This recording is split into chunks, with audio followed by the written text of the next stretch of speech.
أعوذ بالله من الشيطان الرجيم. بسم الله الرحمن الرحيم. وإذ قلنا للملائكة اسجدوا لآدم فسجدوا إلا إبليس قال أأسجد لمن خلقت طينا قال أرأيتك هذا الذي كرمت عليه لئن أخرتني إلى يوم القيامة لأحتنكن ذريته إلا قليلا قال اذهب فمن تبعك منهم فإن جهنم جزاؤكم جزاء موفورا واستفزز من استطعت منهم بصوتك وأجلب عليهم بخيلك ورجلك وشاركهم في الأموال والأولاد وعدهم وما يعدهم الشيطان إلا غرورا إن عبادي ليس لك عليهم سلطان وكفى بربك وكيلا صدق الله العظيم. بزرگوں اور پیارے بھائیوں، سورہ بنی اسرائیل کی آیت نمبر 61 سے لے کر 65 تک کی تلاوت آپ کے سامنے کی گئی. ان آیتوں کا ترجمہ یہ ہے: اور جب ہم نے فرشتوں سے کہا کہ آدم علیہ السلام کو سجدہ کرو تو انہوں نے سجدہ کیا مگر ابلیس نے نہیں کیا. اس نے کہا کیا میں ایسے شخص کو سجدہ کروں جس کو تو نے مٹی سے بنایا ہے؟ اس نے کہا کہ ذرا دیکھ، یہ شخص جس کو تو نے مجھ پر عزت دی ہے، اگر تو مجھ کو قیامت کے دن تک مہلت دے تو میں تھوڑے لوگوں کے سوا اس کی تمام اولاد کو کھا جاؤں گا، یعنی قابو میں کر دوں گا. اللہ رب العزت نے فرمایا کہ جا، ان میں سے جو بھی تیرا ساتھی بنا تو جہنم تم سب کا پورا پورا بدلہ ہے، اور ان میں سے جس پر تیرا بس چلے تو اپنی آواز سے ان کا قدم اکھاڑ دے اور ان پر اپنے سوار اور پیدل سپاہی چڑھا لا اور ان کے مال اور اولاد میں ان کا ساتھی بن جا اور ان سے وعدہ کر، اور شیطان کا وعدہ ایک دھوکے کے سوا اور کچھ نہیں. بے شک جو میرے بندے ہیں ان پر تیرا زور نہیں چلے گا اور آپ کا رب کام بنانے کے لیے کافی ہے. پچھلے 2 دنوں سے ہم سن رہے تھے کہ مشرکین مکہ حضور صلی اللہ علیہ وسلم سے الگ الگ نشانیاں مانگ رہے تھے. کل درس میں ہم نے یہ بات سنی کہ ان کی فرمائشی نشانیاں اللہ رب العزت نے ظاہر نہیں فرمائی، کیونکہ اللہ جانتا ہے کہ نشانیاں دکھانے کے بعد بھی یہ ایمان لانے والے نہیں. لیکن ان میں سے بھی 2 بڑی نشانیاں تو پھر بھی اللہ تعالیٰ ان کو دکھا چکا. آسمان میں چڑھنے کا تقاضا تھا تو معراج کے موقع پر حضور صلی اللہ علیہ وسلم آسمان پر چڑھے، اور آسمان سے کوئی کتاب لانے کی ڈیمانڈ تھی تو قرآن آسمانی کتاب ان کے سامنے موجود تھی، لیکن پھر بھی نہیں مان. اب یہاں سے اللہ رب العزت شیطان کا واقعہ نقل کر رہے ہیں جو حضرت آدم علیہ السلام کے ساتھ پیش آیا کہ اللہ تعالیٰ نے سجدہ کرنے کا حکم دیا، فرشتوں نے سب نے سجدہ کیا لیکن شیطان نے سجدہ نہیں کیا. یہ واقعہ اللہ رب العزت نے قرآن کریم میں 7 جگہوں پر بیان فرمایا، بار بار بیان کیا. شیطان کی نافرمانی اور فرشتوں کی فرما برداری کو اللہ تعالیٰ نے 7 صورتوں میں تفصیل سے بیان کیا.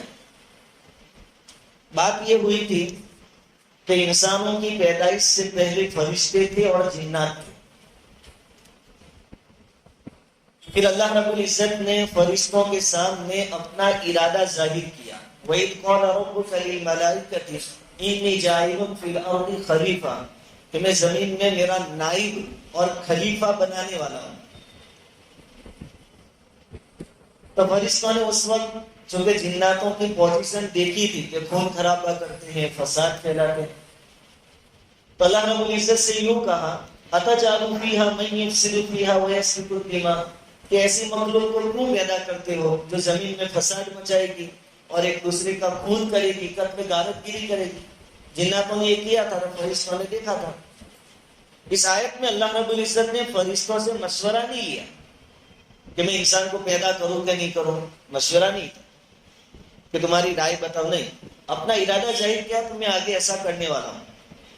فرشتوں نے اپنی دیکھی ہوئی چیز کو سامنے رکھ کر کہا کہ تم ایسے کو پیدا کر.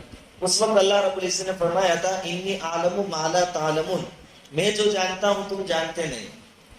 پھر اللہ رب العزت نے حضرت جبرائیل علیہ السلام کو حکم دیا کہ ساری زمین میں سے تھوڑی تھوڑی مٹی لے کر آ، الگ الگ جگہوں سے اس کا گارا بنایا. پھر اس میں سے اللہ رب العزت نے آدم علیہ السلام کا پتلا بنایا. پھر اللہ رب العزت نے اس میں سور پھونکا، روح پھونکی. اللہ تعالیٰ نے روح پھونکی. آدم علیہ السلام زندہ ہو گئے.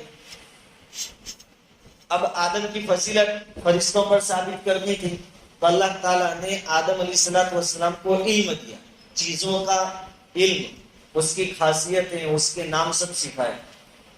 پھر فرشتوں کے سامنے آدم علیہ السلام کو پیش کیے. فرشتوں سے کہا کہ یہ چیزوں کے نام اور اس کی خاصیتیں تم بتا سکتے ہو؟ انہوں نے کہا لا علم لنا الا ما علمتنا، ہم تو نہیں جانتے، ہمارے پاس ان چیزوں کا علم نہیں. اللہ تعالیٰ نے آدم علیہ السلام سے کہا کہ تم بتاؤ. یا آدم انبئہم باسمائہم، نام بتاؤ سب چیزوں کے. آدم علیہ السلام نے سب کے نام بتا دیے. اس وقت اللہ رب العزت نے فرشتوں سے کہا تھا کہ میں نے کہا تھا کہ جو میں جانتا ہوں تم نہیں جانتے. اس کے پاس علم ہے، ان کی جو نسل چلے گی ان کے پاس علم ہوگا، میری معرفت ہوگی، میری پہچان ہوگی. پھر اللہ رب العزت نے فرشتوں سے حکم دیا کہ تم سب تعظیم کا سجدہ کرو. آدم علیہ السلام عزت کا سجدہ، تعظیم کا، عبادت کا نہیں. عبادت کا سجدہ اللہ کے سوا کسی اور کو کرنا حرام ہے. کسی بھی شریعت میں یہ حکم نہیں دیا گیا. تو پھر اللہ تعالیٰ فرشتوں کو کیسے حکم دیتا کہ آدم کی عبادت کرو؟ تعظیم کا سجدہ. سجدہ کہتے ہیں جھکنے کو بھی. آپ کھڑے ہیں، ٹیڑھے ہو گئے، یعنی رکوع کی پوزیشن میں ہو گئے، وہ بھی سجدہ کہا جا سکتا ہے، آدھا سجدہ. اور دوسرا پوزیشن ہے سجدے کا پیشانی کو زمین پر رکھنا، یہ عبادت کے لیے ہوتا ہے. پہلی شریعتوں میں تعظیم کے لیے بڑے کے سامنے سجدہ کرنا جائز تھا. جیسے فرشتوں کے پاس آدم علیہ السلام کو کروایا گیا، یوسف علیہ السلام کو ان کے بھائیوں نے سجدہ کیا تھا. جب پہچانا، سب بات ان کے سامنے واضح ہوئی، اس کے بعد تو تعظیمی سجدہ جائز تھا. صحابہ کرام رضوان اللہ تعالی علیہم اجمعین کے دل میں حضور کی بے انتہا محبت تھی. حضرت معاذ بن جبل رضی اللہ تعالیٰ عنہ کو حضور نے یمن بھیجا تھا. جب وہاں سے واپس آئے تو انہوں نے وہاں کے لوگوں کو دیکھا تھا کہ وہ اپنے سرداروں اور بڑے لوگوں کے سامنے سجدہ کرتے ہیں. ابن ماجہ شریف کی روایت ہے کہ حضرت معاذ بن جبل رضی اللہ تعالیٰ عنہ نے آ کر حضور کو سجدہ کیا. حضور صلی اللہ علیہ وسلم نے منع کیا، کھڑے ہو جاؤ. حضرت معاذ بن جبل رضی اللہ تعالیٰ عنہ نے عرض کیا کہ حضور میں یمن سے آیا، وہاں دیکھا نہیں. اگر وہ لوگ اپنے بادشاہوں کی اتنی تعظیم کرتے ہیں تو آپ تو بادشاہوں کے بادشاہ ہیں.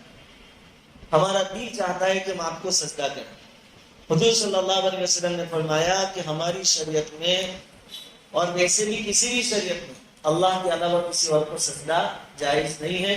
اور ہماری شریعت میں تو تعظیم کا سجدہ بھی کسی کے لیے جائز نہیں.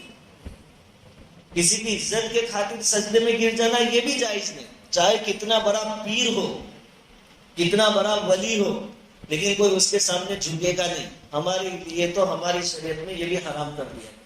تو حضور نے منع فرمایا.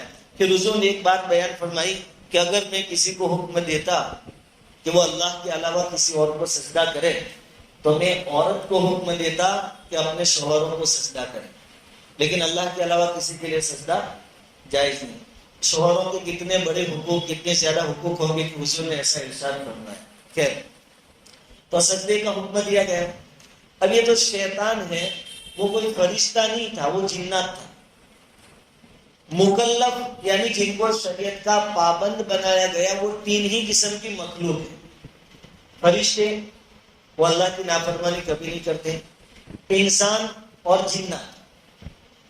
یہ شیطان جناتوں میں سے تھا، جنات ہی تھا، یہ کوئی الگ مخلوق نہیں تھا.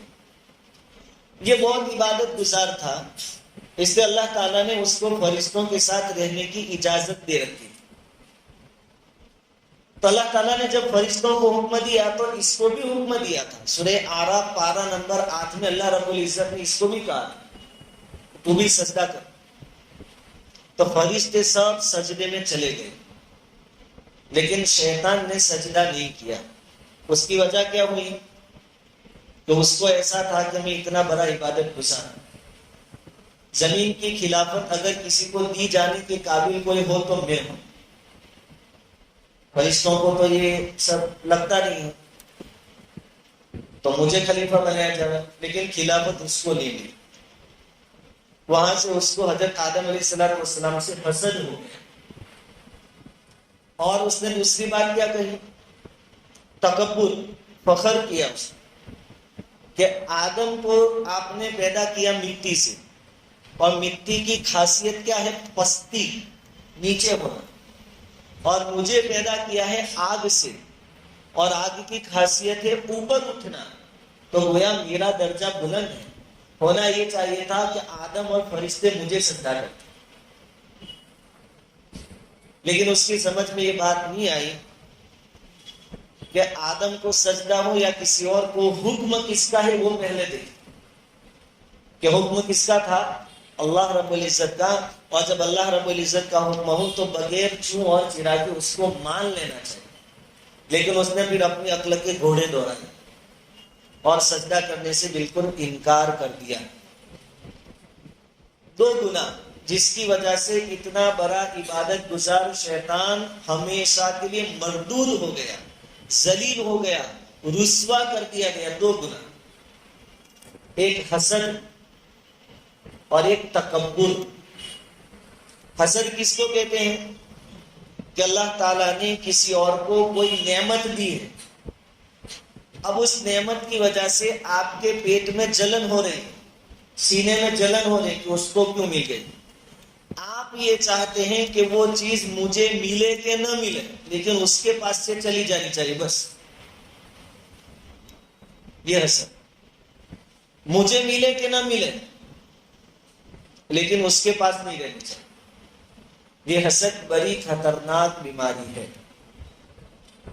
آدمی حسد میں جل جاتا ہے, اس کا چین سکون ختم ہو جاتا ہے, اس کی نیکیاں ختم ہو جاتی ہیں. اس کی وجہ کیا ہے؟ کہ یہ اللہ کے فیصلے پر اعتراض کر رہا ہے. اللہ نے ان کو کچھ دیا ہے, اب میں حسد کروں تو گویا میرا آبجیکشن اللہ سے ہے کہ اس کو کیوں دیا, مجھے کیوں نہیں دیا. اور اللہ کی تقسیم پر انگلی اٹھانے کا کسی کو بھی حق نہیں. اس لیے حسد بالکل حرام ناجائز چیز ہے. اور رمضان میں خاص کر اپنے دلوں کی صفائی کی فکر کرنی چاہیے. ایک چیز ہے کہ خیالات تو آئیں گے, شروع میں کچھ دوسرے کے بارے میں آ بھی گیا دل میں, لیکن پھر اس کے اندر ہمیں لگنا نہیں ہے, بلکہ جیسے شیطان وسوسہ ڈالے یا نفس کی طرف سے کچھ حرکت ہو کہ فلاں کو تو کتنا مل گیا, گاڑی لایا 15 لاکھ روپے کی, یار ابھی اپنی بائک کا ٹھکانہ نہیں, 1.25 لاکھ روپے والا موبائل لے آیا, اپنے پاس 5,000 کا ڈسپلے ٹوٹا ہوا موبائل. شروع میں خیال آیا, خیال آنا برا نہیں ہے.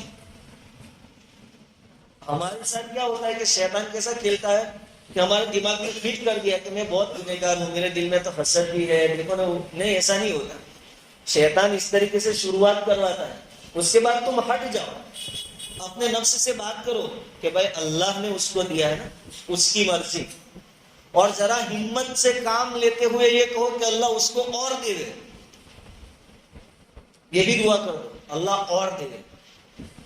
بس اتنا کام کر لیا تو یقین مانو حسد کی بیماری نکل جائے گی انشاءاللہ. ہوتا ہے خیالات آنے سے گھبرانا نہیں, آئیں گے, اچھوں کو آتے ہیں, نفس بھی ہے شیطان بھی ہے, لیکن آنے کے بعد وہاں سے ہٹ جانا یہ کمال ہے. اللہ اس کو اور دے دے, اور پھر اور نفس نہیں مانے, بہت مچلے گا اس وقت. جب آپ یہ کڑوی دوا پلائیں گے کہ اللہ اور دے تو نہیں چاہے گا یہ کہ, لیکن آپ اس وقت تو اور زیادہ کہ دیکھو اس کے پاس یہ ہے, لیکن اللہ نے مجھے بھی بہت دیا, تندرستی ہے کہ بھلا آدمی پیروں سے چل نہیں سکتا, کھلا پیدائشی اندھا ہے, اس نے آج تک دنیا نہیں دیکھی, میں چل سکتا ہوں، کھا پی سکتا ہوں، کھانا ہضم ہو جاتا ہے، وقت پر نیند آ جاتی ہے، اپنے اوپر جو اللہ کی نعمت ہے اس کو یاد کرے تو انشاءاللہ حسد کی بیماری اور اس کے پیچھے محنت کرنا بہت ضروری ہے۔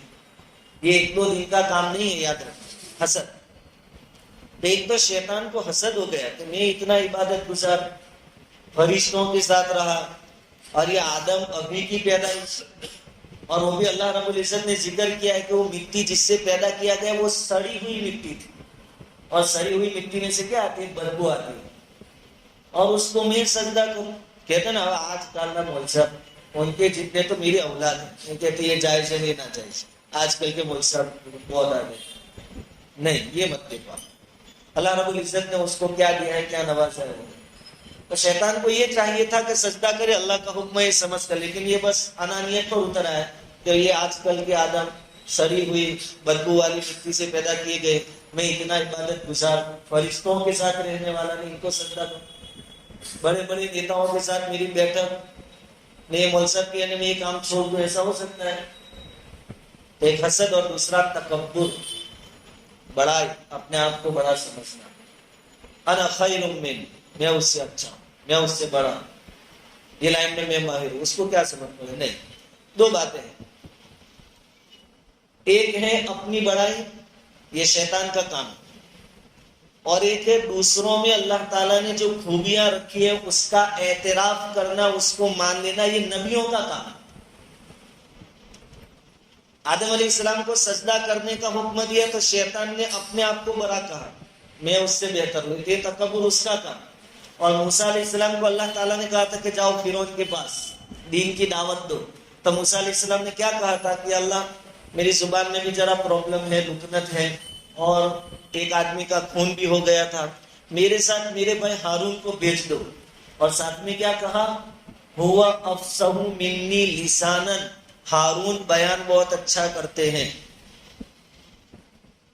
ان کی زبان بہت فصیح ہے، یہ ان کی خوبی کا اعتراف، یہ نبیوں کا کام ہے، نبیوں کی صفت ہے کہ دوسروں کی خوبیوں کو ماننا کہ واقعتاً اللہ نے فلاں کو یہ خوبی دی ہے، ہمارے اندر نہیں ہے لیکن اللہ نے اس کو دی۔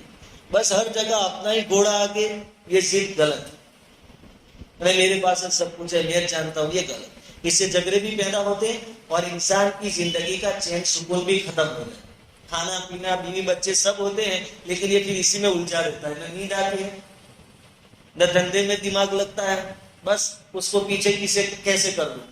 سکندر آدھی دنیا جیت کر بھی دنیا سے کھالی گیا ہے، ہم اگر اس کو پچھاڑ بھی دے ہرا بھی دے تو بھی ہمیں بھی مٹی نہیں ملنا ہے، اور وہی ہوگا جو تقدیر میں لکھا ہے، یہ ہمارے بس کی بات نہیں۔ تو شیطان نے یہ غلطی کی، انکار کر دیا، تو اللہ رب العزت اس سے سخت ناراض ہوئے اور وہاں کے مردود یہاں سے نکل، تو فرشتوں کے ساتھ رہنے کے لائق نہیں، تو آسمانوں پر رہنے کے لائق نہیں ہے، یہاں سے نکل۔ اللہ رب العزت غضبناک ہو گئے کیونکہ اللہ کے سامنے اس کا حکم توڑا گیا۔ اب دیکھیے اللہ رب العزت غضبناک ہے تو بھی شیطان نے اس وقت اللہ تعالیٰ سے ایک ریکویسٹ کی کہ ٹھیک ہے میں جا رہا ہوں لیکن ایک مہلت دے دیجیے، قیامت تک مجھے موت نہ آئے، قیامت تک وہاں تک کی زندگی دے دیجیے۔ اللہ رب العزت نے سخت غصے میں ہونے کی حالت میں بھی اس کی بات قبول کری۔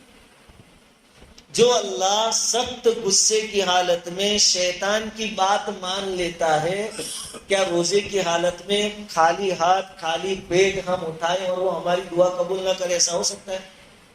جس نے شیطان کی بات کو رد نہیں کیا وہ روزے دار کی بات کو رد کر دے، اس کی دعا کو رد کر دے؟ ایسا نہیں ہو سکتا، یقین سے مانگے اس میں۔ تو اللہ تعالیٰ نے کہا جا ٹھیک ہے، اللہ چاہتا تو وہاں کھیل ختم کر دیتا، جا ٹھیک تیرے کو اجازت دی، اور اجازت کتنی دی؟ 5 طریقوں سے تو بندوں کو بہکانا چاہے بہکا لے، 5 طریقے۔ اللہ رب العزت نے اس میں وہ 5 طریقے بیان کیے۔ وَاسْتَفْزِزْ مَنِ اسْتَطَعْتَ مِنْهُمْ بِصَوْتِكَ، ان میں سے جس پر تیرا بس چلے تو اپنی آواز سے ان کا قدم اکھاڑ دے، بِصَوْتِكَ، اپنی آواز کی طاقت کا استعمال کرو، جتنوں کو گمراہ کرنا چاہے کر دے۔ شیطان نے چیلنج کیا، مہلت مل گئی قیامت تک کی، تو اس نے چیلنج کیا کہ اب دیکھ لینا یہ آدم کی اولاد کو سب کو میں کھا جاؤں گا، سب کو گمراہ کر دوں گا، تھوڑے بچ جائیں گے۔ باقی اکثر میری لپیٹ میں آ جائیں. اللہ تعالیٰ کا جا جو ہو سکے کر لے, جو اکھاڑنا وہ اکھاڑ لے, جا محنت کر, آواز سے بھی کر, طاقت سے بھی کر. تو پہلا آپشن دیا آواز سے. حضرت عبداللہ بن عباس رضی اللہ تعالیٰ عنہ فرماتے ہیں کہ شیطان کی آواز سے مراد گانے اور میوزک ہے. اب بندوں کو بہکانا ہے اور سیدھے راستے سے ہٹانا ہے, اور یہ اختیار اللہ نے دیا ہے کہ آواز سے جس کو بہکانا ہو بہکا دے. تو اب یہ شیطان میوزک اور گانوں کے ذریعے بندوں کو گمراہ کر رہا ہے. پہلے ایک زمانے میں میوزک کو ہم گناہ سمجھتے تھے, حرام سمجھتے تھے, بڑا گناہ سمجھتے تھے. پھر میوزک اتنا عام ہو گیا کہ اب نعت پاک اور نظمیں, اس میں بھی بیک گراؤنڈ میں میوزک آ گیا.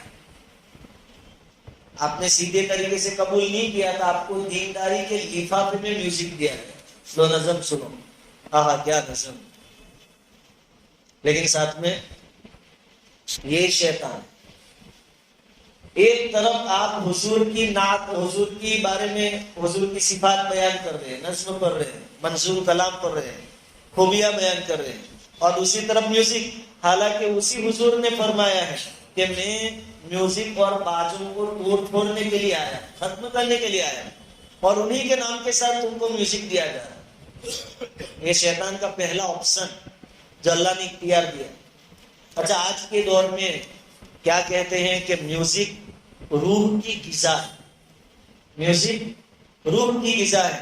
حالانکہ یہ روح کی غذا نہیں ہے, میوزک نفس کی غذا ہے, نفس.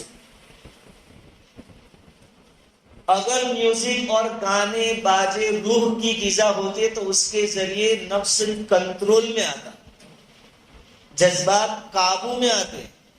لیکن یہ تو نفس کی غذا ہے, اسی لیے میوزک سننے کے بعد اور گانے سننے کے بعد نفس ہمارا بے قابو ہو جاتا ہے, کیونکہ اس کو غذا مل گئی, تازہ ہو گیا, ایک دم موٹا ہو گیا, مچلنے لگتا ہے.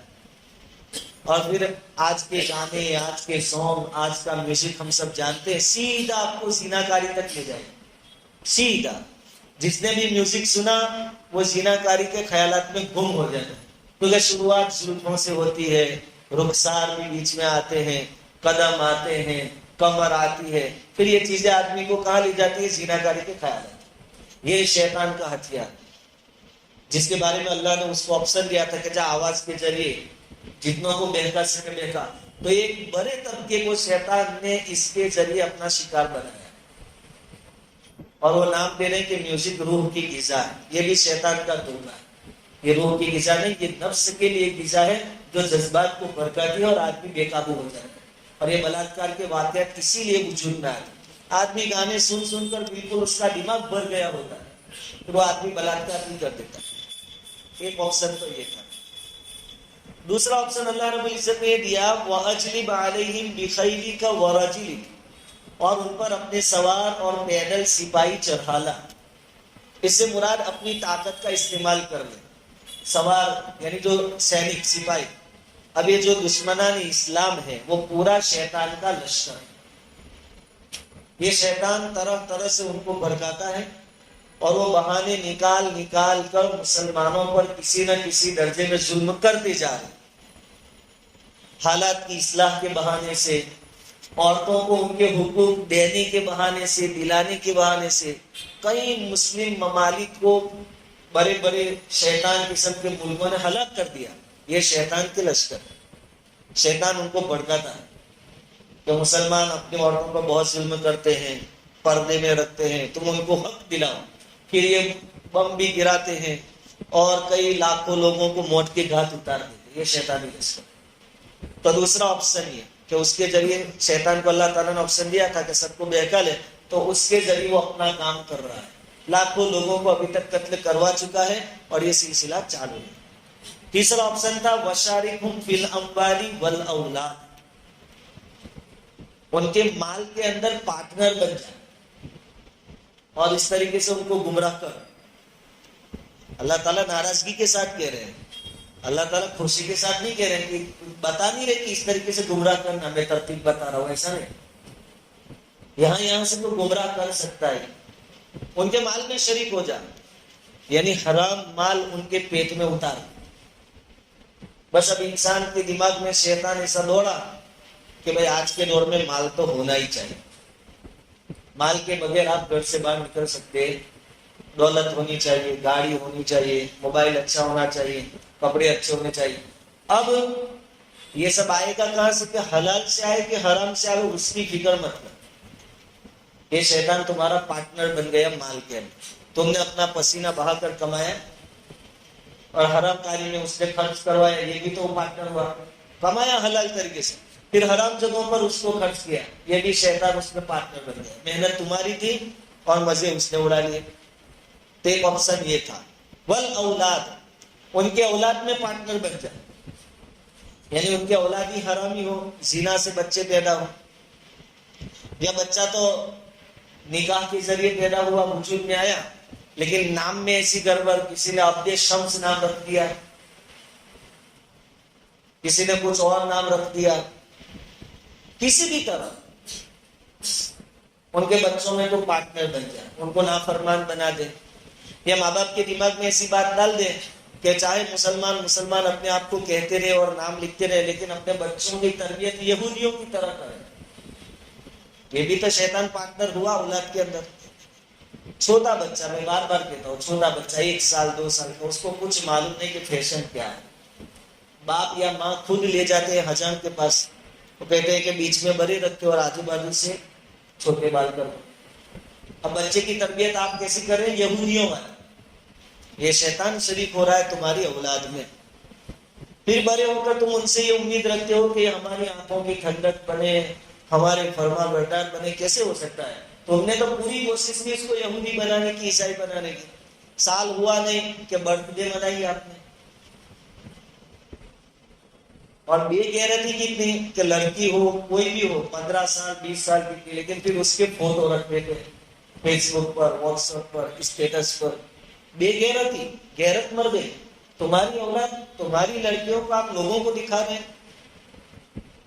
شادی کا موقع خاص کر کے، شادی کر کے دلہن لایا، اب یہ دلہن تیری ہے بھائی، کہا نہیں، اسٹیج بنانا پڑے گا اور لوگوں کے سامنے دلہن کو بٹھائیں گے اور سب کو پہلے جی بھر کے دیدار کروائیں گے۔ کتنی بے غیرتی کی ہے، کتنی بے غیرتی کے بعد کیا ثابت کرنا چاہتے؟ عورتوں کو تو پردے کا حکم ہے، یہاں بھی دلہن تیرے پاس نہیں آئی گھر میں اور تو لوگوں کے سامنے اس کو بٹھا رہا ہے۔ یہ تو ایسا ہوا کہ آپ کے ماؤ والا کے پاس گئے، پینڈے لیے وائٹ 420 440 روپے کلو والے، اور گھر لا کر کھلانے کے بجائے پہلے باہر رکھ دیے کھلے، تو مکھیاں سب بیٹھ جائے، پھر شانتی سے آپ گھر میں لائیں گے، پھر بچوں کو اور سب کو کھلائیں گے کہ آپ کھاؤ۔ یہ کیا عقل مندی کی بات، سمجھنے کی بات۔ آج کا دور دکھلاوے کا دور، سب دکھلاوے پر لگے ہوئے ہیں، الا ماشاءاللہ جس کو اللہ بچائے۔ اللہ ہم سب کی حفاظت فرمائے، سب کو صحیح سمجھ عطا فرمائے۔ یہ اب بات کیا آتی ہے کہ باپ تو نمازی ہے، پورا خاندان ماشاءاللہ دیندار ہے، لیکن اولاد مانتی نہیں۔ یہی تو شیطان پارٹنر ہوا تمہاری اولاد کے اندر، کہ اولاد مانتی نہیں۔ تم نے کیسی تربیت کی کہ اولاد مانتی نہیں؟ آپ نے ناراضگی کا اظہار کیوں نہیں کیا؟ آپ نے کیوں نہیں کہا کہ اسٹیج سجے گا تو تیرا باپ شادی میں نہیں آئے گا، جا تو اکیلے شادی کر لینا، اور میرے گھر کے باہر منڈپ نہیں چاہیے، جہاں لگانا وہ لگا، پھر دیکھو لگتا ہے کہ نہیں لگتا اسٹیج۔ یہی تو شیطانی چال ہے، یہی تو شیطانی حرکت ہے، اس میں ہم سب اللہ رب العزت حفاظت کرنا ہے شیطان کے شکار۔ تو یہ شیطان کو جو اختیار ملا تھا لوگوں کو گمراہ کرنے کا، اس کا برابر یوز کر رہا ہے، استعمال کر رہا ہے، اور ہم سب کو وہ اپنی لپیٹ میں لے رہا ہے۔ اور 5ویں چیز ہے وعید ہوں، کہ ان کو گمراہ کرنے کے لیے بڑے بڑے وعدے کرنا، ان کو خوبصورت منظر دکھانا۔ کوئی گناہ کرنے جا رہا ہے تو کہا پریشان مت ہو، اللہ غفور الرحیم ہے، بعد میں توبہ کر لینا۔ بل بلے گناہ کرتے ہیں، نمازی بھی کتنے پانی میں ہم جانتے ہیں، کہیں گھبرانے والی بات نہیں ہے۔ ایسا کر کے شیطان میدان ہموار کر دیتا ہے کہ تو اکیلا نہیں ہے گناہ کرنے میں، سبھی گنہگار۔ اور جنت میں ہم نہیں جائیں گے تو کون؟ اللہ بیل بانٹے گا جنت، ہمارے لیے تو بنائی ہے اللہ نے جنت۔ یہ شیطان، گھبرانے کی کوئی بات نہیں۔ وعید ہوں، کہ اللہ غفور الرحیم ہے، جو کرنا ہے کرو، جنت تو ہمارے لیے ہی اللہ تعالیٰ نے بنائی۔ یہ شیطان کی چال ہے اور اس میں ہم لوگ پھنس رہے ہیں۔ اس لیے ہم ہر عمل سے پہلے دیکھیں، ہم نے صبح سے ابھی تک نہ پانی پیا نہ کھانا کھایا، پھر تھوڑے کے لیے شیطان کو خوش کرنا، نفس کو خوش کرنا اور اللہ کو ناراض کرتے۔ ہمارے نوجوان بیچارے پورا مہینہ رمضان میں روزہ رکھتے ہیں، قرآن کی تلاوت کرتے ہیں، تراویح میں ماشاءاللہ کھڑے رہتے ہیں، اور ان کو کاروبار بھی سنبھالنا ہوتا ہے۔ ہمارے یہاں تو ویپاری طبقہ ہے، تاجر لوگ ہیں، یہ سب برداشت کرتے ہیں۔ پھر جیسے عید کا دن آتا تو فلم دیکھنے چلے جاتے، پکچر دیکھنے چلے جاتے، ٹاکیزوں میں چلے جاتے، میلوں میں گھومنے بھاگ جاتے جہاں بے حیائی ہوتی۔ یہ کیا بات ہے؟ یہ تو ہمارے کیے کرائے پر شیطان پانی پھرا رہا۔ ایسی چیزوں سے ہمیں بچنا چاہیے۔ قرآن میں یہ کہا گیا ہے من جاء بالحسنۃ فلہ عشر امثالھا، جو نیکی لے کر آئے گا مرنے کے بعد تک اس کو ایک کے بدلے میں 10 ملے گی۔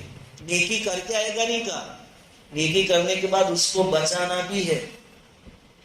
آپ نے اتنی محنت کی، پھر پانی پھرا دیا تو پھر آخرت میں کچھ لکھا ہوا ملے گا نہیں اعمال نامے۔